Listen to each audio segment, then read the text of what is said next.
Duas amigas se encontram no final de semana para conversar, beber, se divertir, dançar, passar um fim de semana fantástico. Mas o que era para ser um grande fim de semana virou uma grande tragédia. Ou será que é um filme de mistério, suspense, ação, aqueles do tipo Who Done It?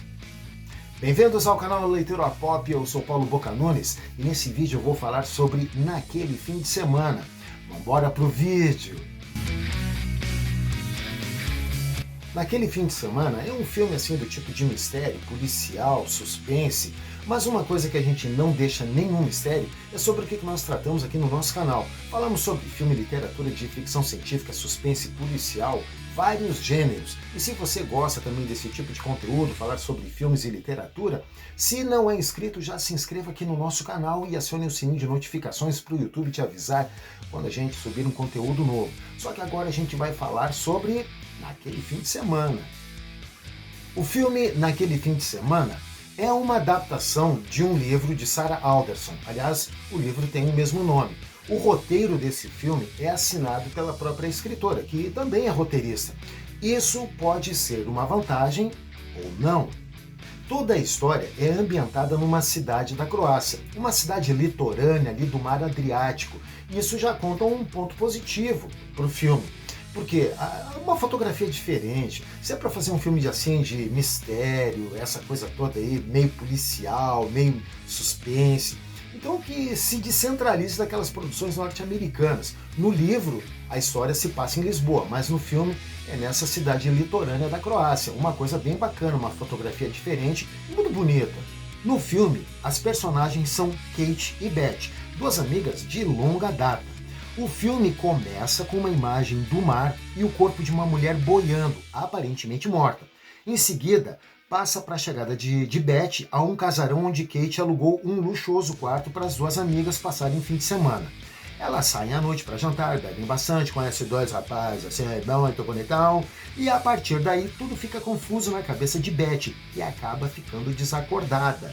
Quando acorda pela manhã, ainda de ressaca e sem se lembrar de como foi parar ali na cama do casarão, Beth procura por Kate e não a encontra. Quando vai à polícia, Beth recebe a orientação para esperar 24 horas. Só que, passado o tempo, ela vai atrás de sua amiga e indo atrás de informações, fazendo uma investigação por conta própria. Até aí tudo bem, a gente está vendo que o filme está mostrando umas coisas interessantes, mostrou um mistério, um desaparecimento, uma coisa para se resolver. A gente tem algumas indicações do que aconteceu lá na boate, lá no bar, com aqueles dois bonitão ali, a gente viu que a Beth, ela tomou um fogo ali que derrubou com ela. E aí de repente a amiga desaparece. A gente tem uma coisa interessante. Também sabemos de duas coisas, né, das duas personagens. A Kate é casada com um baita de um milionário, mas ela está se divorciando e de forma bem litigiosa, a coisa está bem confusa ali, batendo boca com o cara por causa do cartão de crédito, aquela coisa toda. Enquanto que a Beth, ela está num casamento frustradão, aquela coisa rotineira, com um filho novo, inclusive o marido ficou cuidando do bebê lá na Inglaterra, né? Ficou cuidando dele lá, então as duas estão passando por uma situação ou por um período da vida bem esquisito ali, meio conturbado, cheio de problemas, e aí as duas se encontram nesse momento. Então, de repente, a gente vê que a Kate desaparece, e aí? E o mistério, como é que vai se resolver isso? Bom, como a polícia não deu muito apoio para Beth, ela foi atrás, foi fazer uma investigação por conta própria. Ela começa a receber ajuda de um taxista que a levou do aeroporto até o casarão onde a Kate alugou aquele quarto. E esse motorista de táxi, ele é um imigrante sírio. Aqui já temos uma outra coisa também interessante. Vemos que o ex-marido ou o marido de quem a Kate está se separando, ele tem, vamos dizer assim, traços, árabes. Enquanto que temos aqui um imigrante sírio. Então nós estamos vendo uma multiculturalidade num país que a gente não vê muito no cinema ou não vê muito em produções de filme, que é a Croácia. E aos poucos vamos vendo pela voz desse taxista, desse imigrante sírio, que é o Zain, ou Zain, ele fala sobre as dificuldades de ser um imigrante num país europeu. E aqui a gente vê essa coisa. Puxa vida, um imigrante sírio se envolve com uma passageira, uma cliente dele, sobre o desaparecimento de uma pessoa. Isso pode envolver polícia. Então ele já está se expondo, e ali vem aquele discurso de um imigrante sírio num país europeu se expondo num problema que é um caso de polícia. E ali a gente vai vendo uma série de coisas. E também como ele ajuda a Beth a ir desvendando esse mistério. Ele vai ajudando, se envolvendo e usando métodos que ele alerta que não são os mais adequados. E que isso pode, sim, afetar a permanência dele ali naquele país. Uma coisa que tem que se observar é que eu acho que faltou um pouco de profundidade nisso aí. É um tema interessante, essa questão dos imigrantes ali pela Europa. A outra coisa também, assim, quase que deram uma escorregada em criar um estereótipo de imigrante sírio, principalmente quando ele usa, vamos dizer assim, dos métodos dele para ajudar a Beth.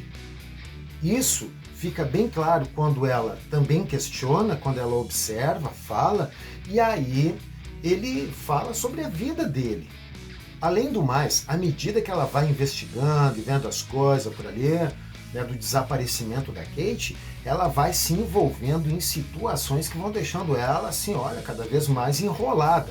Não só com certas pessoas, mas também com a polícia. Para se ter uma ideia, na minha opinião, eles tentaram dar um aspecto de polícia norte-americana, com aqueles policiais assim, com aquela cara, com aquela coisa assim meio durona, assim, sabe? Apontando a arma ali, para aí, que eu não sei o que, qual é que é. Deram esse aspecto, mas foi uma coisa assim muito fraca, muito fajuta no meu entender. Também dá para se ver que ali dentro da polícia tem um sujeito que ele se torna muito suspeito. A gente começa a ver assim, esse cara aí tem alguma coisa. Só que fica muito na cara, muito escancarado aquilo ali, a gente vê de cara. Uma polícia tão ruim e aquele cara se destacando por por aquelas expressões de mal e de suspeito. Rapaz de Deus, aí eu só fiquei olhando, vamos ver onde é que vai terminar esse negócio. Terminou de um jeito muito esquisito, rapaz. Essa história terminou de um jeito muito esquisito. E aí é a coisa lá do terceiro ato. Eu já falei várias vezes aqui nos meus vídeos que o problema de um filme está lá no primeiro ato. Bom, o que está lá no primeiro ato, ele tem que ter uma relação muito grande lá no terceiro ato, no final. As coisas têm que estar lá enlaçadas, têm que estar amarradas. Portanto, certas coisas que acontecem no terceiro ato, eles têm que ter vamos dizer assim, uma relação muito forte que justifique certas coisas lá no primeiro ato. Só que muitas produções, como é que resolvem isso? Não botam lá no primeiro ato para fazer uma surpresinha para o espectador lá no terceiro ato. E aí como é que eles resolvem? Flashback. Tacam-lhe flashback à torta e à direito lá no terceiro ato para explicar algumas coisas, para justificar algumas coisas que acontecem ali no terceiro ato e faz a gente ficar olhando assim, entendi, então quer dizer que... Não é assim, é muito simples, na minha opinião, é desrespeitar a minha inteligência. Bota essas coisas, desenvolve essas coisas lá no primeiro ato, para a gente ir montando o quebra-cabeça, porque senão fica uma coisa assim muito bobinha. E eu já falei isso várias vezes em outros vídeos meus, né? Para piorar, na minha opinião, tem ali bem no final um discurso panfletário que não se justifica na boca daquela personagem, da personagem principal, da protagonista, que é a Beth, e o filme todo segue o ponto de vista dela. Para aquele tipo de coisa ter acontecido, ou aquele discurso ter saído pela boca da Beth, que é a protagonista, e todo o filme segue o ponto de vista dela, esse indicativo, desse discurso, vamos dizer assim, panfletário, deveria estar lá no primeiro ato, uma coisa que não aconteceu. A impressão que me passa é de que chegou ali, no terceiro ato, bem no final, depois que estava tudo resolvido, pegou uma lâmpada mágica, esfregou assim, saiu um gênio, e aí tudo mudou, sabe? Os 3 pedidos, aquela. É a impressão que me dá. Não foi uma personagem construída, no meu entender. Uma coisa eu posso dizer, eu não li todo o livro. O começo é parecido com o filme, tem algumas coisas parecidas. Mas assim, essa personagem do livro e do filme tinha que ser construído de uma forma diferente. No livro, tu tem várias, vamos dizer assim, técnicas para tu trabalhar os personagens, principalmente o protagonista, e seu ponto de vista é o que leva toda a história. E é diferente do que se faz num filme. Tu não pode pegar um livro, né, fazer um xerox, botar roteiro, fazer um roteiro daquilo ali, tacar para os atores e vamos fazer o filme. Não dá para ser assim. Tem que ser uma outra construção. O que não aconteceu nesse filme. O filme é ruim? Não, não é ruim. Mas essas coisas fáceis, essas soluções fáceis incomodam, atrapalham, deixa a gente assim, sabe? Não deixa a gente por dentro assim, balançando, pulsando. Não deixa. Eu pelo menos não fiquei. E quem assistiu comigo também não ficou muito não. Só viu aquilo ali e, tá, deu, né? Eu não vou vir aqui dizer que o filme é uma porcaria e você não deve assistir. Não, eu não vou fazer isso. Eu não vou dizer nunca uma coisa dessas. Eu acho que teve problemas no roteiro, que é a mesma autora do livro. Teve um problema de direção, que é a Kim Farrant. Eu acho que faltou mão ali das duas pessoas ali, sabe? Para deixar esse filme bem bacana. Mas enfim, o filme tá lá. Ele é um filme que desenvolve uma açãozinha ali bacana. Você pode assistir bem relaxadinho. Mas não espere, mas nem de longe, um grande filme. E é isso aí, pessoal. Se você já assistiu a esse filme, deixa aqui teu comentário. O que você achou dele? Se você não assistiu, vai lá dar uma assistida, depois volta aqui e deixa o teu comentário aqui embaixo.